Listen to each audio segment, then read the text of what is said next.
My newborn's pediatrician is always so crowded in terms of size of waiting room versus number of people waiting. It requires a certain amount of etiquette controlling your kid, because there are no toys, no play area, no real space for shenanigans. Enter lady with 4 kids, a newborn, 2 toddlers, and a kindergarten-aged kid, little girl in question here. She really should have brought an iPad or a second adult or something because her kids were literally running around this space, yelling and screeching. The mom was oblivious to all of her kids except the newborn, who was quietly breastfeeding while mom was glued to her phone screen. Accordingly, other people were put in the awkward position of having to discipline her kids. Several people had previously tried to put her kids back in line for whatever issue, harassing their kids, being loud, whatever.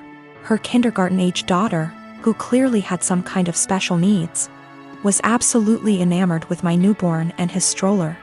She was asking me if she could push it around. No, she was getting super close to my newborn, stop, and was generally just being annoying. FFS at one point when I wasn't looking and was preoccupied with my own kid.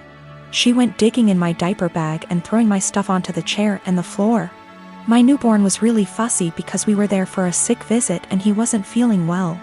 And I did not feel like entertaining some strange kid. I tried being polite about it. Sweetie, where's your mommy? Points to mom, ma'am. Points to kid. The lady would call her kid back, but the kid just kept coming back to me. Rinse and repeat. I told her she needed to stay with her mom. Little punk says I don't wanna and keeps trying to touch my son, my stroller, our stuff. Finally, I'm trying to fix a bottle of formula while holding a screaming baby and listening to this little girl like a broken record. Why is your baby crying? Why is your baby crying? Make him stop. I don't like that, and her annoying self knocks my bottle of formula off the table and into my stroller. So now I'm out formula, kid still screaming, and I have a huge mess that I don't have a great way to clean up. I'm at my wit's end. I raise my voice at this kid. Look what you did. I am not your babysitter. You are bothering me. Get out of my face. People looked at me like I was the biggest on earth. A lady speaking Spanish actually did call me a. The little girl starts crying. I'm not apologizing. The mom confronts me. I tell her she should have been watching her kid, and that's the hill I'm prepared to die on. My sister and her husband were sent to prison at the start of this year, and sadly won't be released for a few years. That left me to look after their 15-year-old daughter Amy. I was perfectly happy to do this, but as most of their wealth was seized for being ill-gotten, it's meant that I've been having to care for her out of my own pocket. Once again, this doesn't bother me, but it's meant massive life changes for the kid. Firstly, they sent her to a private school. I can't afford anywhere near those fees, so I had to transfer her to a local school. She was upset at this at first, but she quickly made friends and is excelling academically, so this isn't a huge problem. She's been off school for the last few months anyway due to the situation. A bigger problem is clothing. Like my sister Amy loves fashion and designer stuff. She's still got a lot of stuff that her parents got her, but she's always on the lookout for new clothes. Unfortunately, I can't afford anywhere near the sort of stuff she likes. And I also have 2 children of my own whose clothing I have to pay for. I have told my sister this, but she insists I should make allowances because her daughter is going through a tough time. Amy also really doesn't get along with my daughter Hannah, who is 11.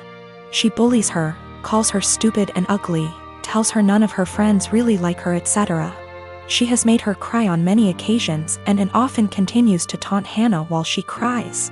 Yesterday I caught Amy trying to buy a dress costing over $1,000 with my card. I was fuming and had a long conversation with her. She cried and sobbed that she just wanted one nice thing. My sister called from the prison, and Amy cried over the phone that she hates here and I treat her unfairly. I spoke to my sister afterwards and she begged me to go easy on her daughter because she's still adjusting. I put food on this kid's plate. I buy her whatever clothes I can afford, even if they aren't to her taste. I take her to visit her parents as much as possible. They're held in different facilities. And I do all of that on top of working and looking after my own children. I told my sister that I was willing to look after her daughter for as long as she needs. But if anything like the card incident happens again, or if she continues to pick on my daughter, there will be serious consequences for her.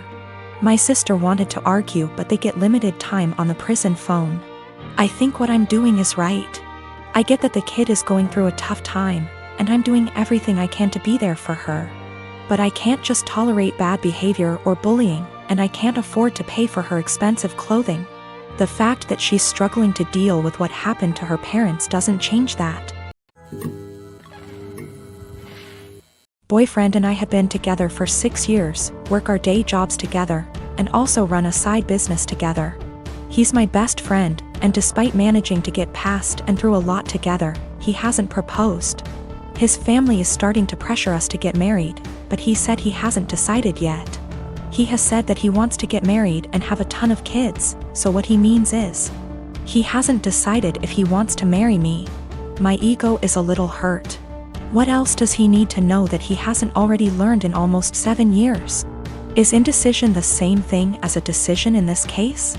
We both started therapy separately very recently to work through some trauma and cope with anxiety.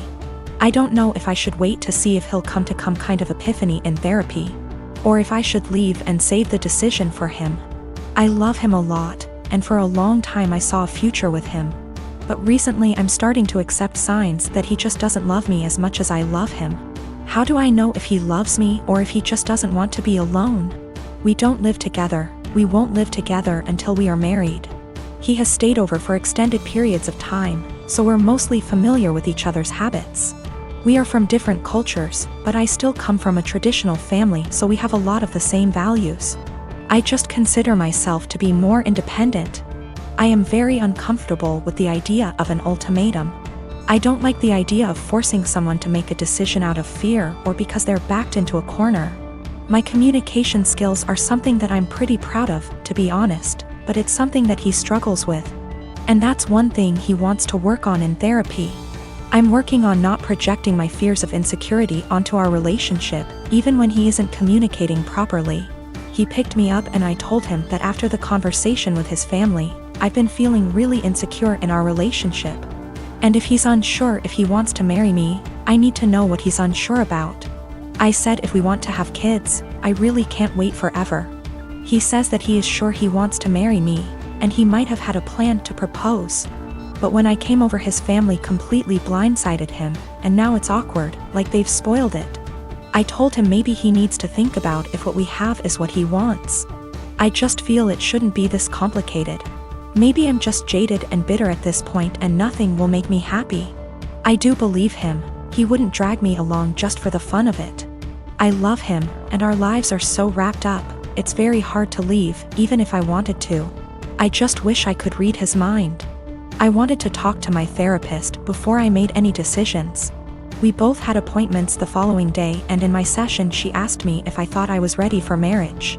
I said of course, I've known I wanted to marry him since I asked him to move out with me.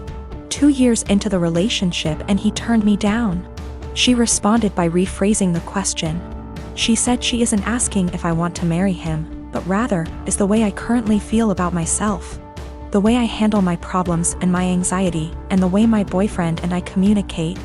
Is the way I feel in my relationship the way I want the rest of my life with this man to be?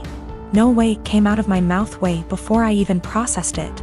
Stressed was in my brain in big, bold, yellow letters.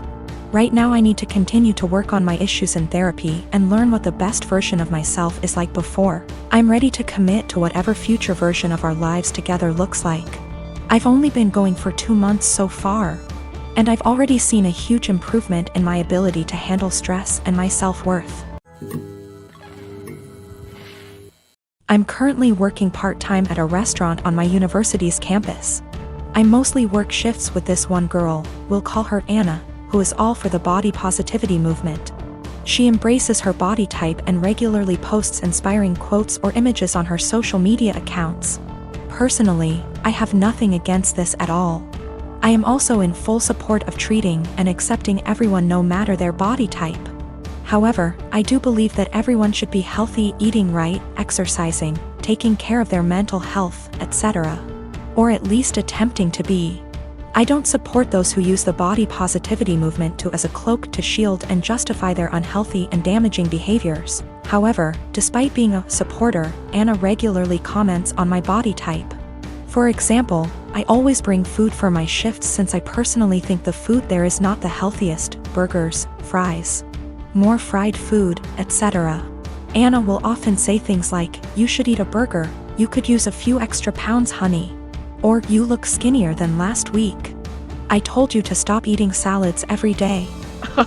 She'll sometimes even feign concern for me and ask me in private if I was struggling with my weight, and then proceed to tell me that I look way too skinny to be healthy. One time I was changing into my work shirt in the back and Anna saw my stomach and commented that my stomach was starting to look like a man's. I have no idea what that even means, but I doubt it was a compliment. These hypocritical comments have pissed me off.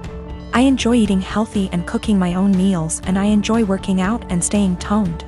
Anna, on the other hand, gorges herself on the food in our restaurant, drinks about 3 cans of Coke per shift, and does not work out. I don't think this is healthy. Finally, during yesterday's shift, this guy I kinda like came in to get some food, and I was super excited to see him. He turned out to be a bit cold towards me, and the whole event was a bit anticlimactic. Oh well. Anna witnessed the whole thing, and after he left, she said, "Maybe he's into Kuvya girls." I basically blew up at her and called her out for all of her hypocrisy. I asked how she could call herself a supporter of body positivity when she regularly shamed my body. Then I told her that she was unhealthy in many ways. I called her out on her eating habits. Bitter and jealous of others who are in control of their health and bodies, and deluded for believing that she is healthy and fit. She called me insecure and told me I was being rude. It was reaching the end of our shift, so I clocked out early and left so I didn't have to argue with her more. I was mad for a bit and told one of my best friends. She said that I was right and all, but that I was insensitive in the way I brought it up and suggested that I apologize. I'm standing my ground but want to hear other opinions as well.